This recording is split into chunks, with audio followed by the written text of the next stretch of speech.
ମୋ ଗୁଗୁର ସ୍କୁଲରେ ଫଙ୍କସନ୍ ଅଛି ତ ରାମ ହେଇକି ଯିବ ତ ଦଶହରା ପାଇଁ ତ ସେଥିପାଇଁ ମୋ ଗୁଗୁକୁ ଆଜି ମୁଁ ମେକଅପ୍ ଦେଉଛି ଯେହେତୁ ତାର ଟାଇମ୍ 7:30ରେ ସେ ଯିବ ସ୍କୁଲକୁ ତ ସେଥିପାଇଁ ମୁଁ ତାକୁ ଜଲ୍ଦି ଜଲ୍ଦି ତାକୁ ଉଠେଇ ରେଡ଼ି କରାଉଛି ଗେଟଅପ୍ ଦେଉଛି ରାମ ଗେଟଅପ୍। ତ କେମିତି ଲାଗୁଛି ଆପଣ ନିହାତି କମେଣ୍ଟରେ ମୋତେ ଜଣେଇବେ। ଆଉ ତ ପ୍ଲିଜ୍ ଯଦି ମୋ ଚ୍ୟାନେଲରେ ନୂଆ ଅଛନ୍ତି ମୋ ଚ୍ୟାନେଲକୁ ଲାଇକ୍ ସେୟାର ସବସ୍କ୍ରାଇବ୍ କରିଦିଅନ୍ତୁ। ତ ମୋ ଗୁଗୁକୁ ଏଠି ମୁଁ ମେକଅପ୍ ଦେଉଛି ଦେଇ ସାରିଲା ପରେ ତାପରେ ମୁଁ ନିଜେ ବି ରେଡ଼ି ହେବି କାରଣ ଆମେ ବି ଆଜି ଯିବୁ ଆମ ଘରକୁ ଆଜି ବୁଲିବା ପାଇଁ। ଦୁର୍ଗା ପୂଜା ଛୁଟି ହେଇଯିବ ଗୁଗୁର ତ ଯିବୁ।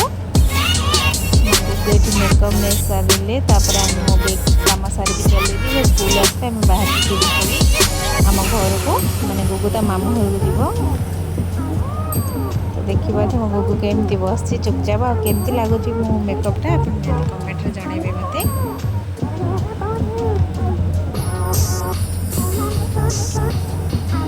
ଗୁଗୁ ପୁରା ଫୁଲ୍ ଏକ୍ସାଇଟେଡ୍ ଅଛି କାରଣ ରାମ ହେଇକି ଯେହେତୁ ଯିବ ତା ମିସ୍ ମାନେ କହିଛନ୍ତି ସେଥିପାଇଁ ବହୁତ ଖୁସି ଅଛି ମୋ ଗୁଗୁ ଧନ। ଆଉ ନିଜେ ବି ଯାଇ ଅଇନାରେ ଦେଖିଦେଉଛି କେମିତି ଲାଗୁଛି ସେ ଗୁଗୁ ବହୁତ ଖୁସି ଅଛି କାରଣ ଛୋଟ ଛୁଆ ତାଙ୍କୁ ଏମିତି ଏଣ୍ଟରଟେନମେଣ୍ଟ ବହୁତ ଖୁସି ଲାଗେ ତାଙ୍କ ପାଇଁ। ଛୋଟ ଜିନିଷ ବି ତାଙ୍କ ପାଇଁ ବହୁତ ବଡ଼ ତ ଯେହେତୁ ସେ ଫଙ୍କସନ୍ରେ ରାମ ହେଇକି ଯିବ ସେଥିପାଇଁ ସେ ବହୁତ ଖୁସି। ଆଉ ମୁଁ ବି ବହୁତ ଖୁସି ମାନେ ମୋ ପୁଅ ରାମ ହେଇକି ଯିବ ମୁଁ ନିଜେ ମେକଅପ୍ ଦେଉଛି ମୁଁ ମାନେ କେମିତି କ'ଣ ମୁଁ ତ କେବେ ଦେଇନି କିନ୍ତୁ ଫାର୍ଷ୍ଟ ଟାଇମ୍ ମୋ ପୁଅକୁ ଦେଉଛି ବହୁତ ମୋତେ ଖୁସି ଲାଗୁଛି। ତ ଆସିଲେ ତାପରେ ଆମେ ଗୁଗୁ ବି ଏକ୍ସାଇଟେଡ୍ ଅଛି ମାମୁଁ ଘର ଯିବ ତ ମାମୁଁ ଘର ଗଲେ ତ କେମିତି କ'ଣ ଆମେ ସେଠି ଏନ୍ଜୟ କଲୁ ଆପଣମାନଙ୍କୁ ବ୍ଲଗ୍ ମାଧ୍ୟମରେ ଜଣେଇବି।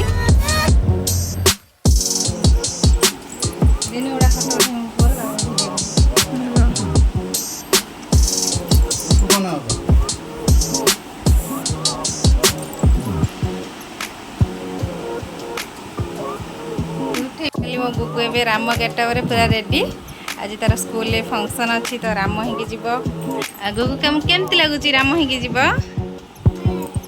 ବଢ଼ିଆ ଲାଗୁଛି।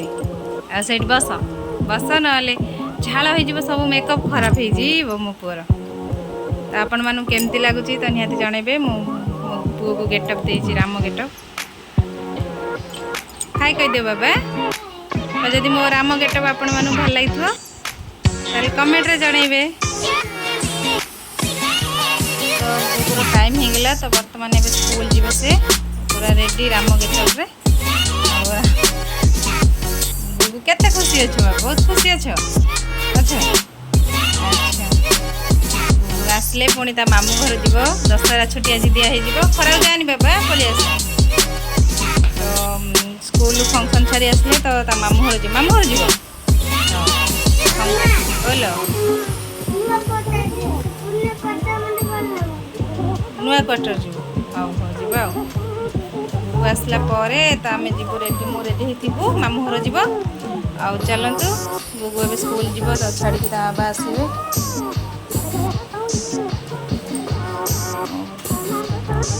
ଗୁଗୁର ତୀର ଧନୁଷର ତୀର ସବୁ ରେଡ଼ି ପୁରା ଗୁଗୁର। ବଢ଼ିଆ ତୀର ହେଇଯିବ ପୁଅର ଆଉ। ବର୍ତ୍ତମାନ ଗୁଗୁ ଆଉ ତା ବାପା ଏବେ ପୁରା ଗଲେ ତା ବାପା ନେଇକି ଗଲେ ଗୁଗୁକୁ ସ୍କୁଲରେ ଛାଡ଼ିବା ପାଇଁ। ଆଉ ତାପରେ ଛାଡ଼ିକି ଆସିଲେ ସେ ବି ଅଫିସ୍ ଯିବେ। ଦେଖିପାରୁଥିବେ ଗୁଗୁ ପୁରା ଗାଡ଼ିରେ ଧନୁତୀର ଧରିକିରି ବସିବ ଏବେ ଯିବ ସ୍କୁଲ। ତା ବାବା ଏଇ ଗାଡ଼ିରେ ବସଉଛନ୍ତି ତ ନେଇକି ଯିବେ ସ୍କୁଲରେ ଛାଡ଼ିବେ। ସେ ଛାଡ଼ିକି ଆସିବେ ମୁଁ ଯାଉଛି ମୋ ତା ଭିତରେ ମୋ କାମ ସବୁ ସାରିକି ରୋଷେଇବାସ କମ୍ପ୍ଲିଟ୍ କରିଦିଏ। କରିସାରିକି ତ ଆମକୁ ବି ରେଡ଼ି ହେବାକୁ ପଡ଼ିବ ଯିବା ପାଇଁ। ଆଉ ମୁଁ ଆସିଲା ବେଳକୁ ସ୍କୁଲରେ ମୋର ସବୁ କାମ ସରିଯାଇଥିବ ତ ଆମେ ଯିବୁ ଘରକୁ ଆଉ। ତ ଚାଲନ୍ତୁ ଗୁଗୁ ତାର ଆମର ବାଏ ବାଏ କରିଦେଲେ ଚାଲିଲା ତା ବାବାଙ୍କ ସାଙ୍ଗରେ ଆଉ। ତ ଫାଇନାଲି ବର୍ତ୍ତମାନ ଗୁଗୁର ସ୍କୁଲ ଆସିସାରିଲା ତ ଆମେ ବି ରେଡ଼ି ହେଇ ଟ୍ରେନରେ ପଳେଇ ଆସିଲୁ। ଆଉ ମୁଁ ଆସିଛି ମୋ ପିଇସିଙ୍କ ଝିଅ ବି ସେ ପଢ଼ୁଥିଲା ସେଠି ହଷ୍ଟେଲରେ ପିଜି କରୁଛି ତ ସିଏ ବି ଆସିଛି। ଦୁଇ ଜଣ ଆମେ ଆସିଛୁ। ତ ରହୁଛି ନମସ୍କାର। ଯଦି ଭିଡ଼ିଓଟି ଆପଣମାନଙ୍କୁ ଭଲ ଲାଗିଥିବ ତ ନିହାତି ଲାଇକ୍ ସେୟାର ସବସ୍କ୍ରାଇବ୍ କରନ୍ତୁ। ଜୟ ଜଗନ୍ନାଥ। ହଁ ମୋ ପିଇସିଙ୍କ ଝିଅ ବି ସେପଟେ ହେଇ ବସିଛି। ବାଏ ବାଏ ରହୁଛି।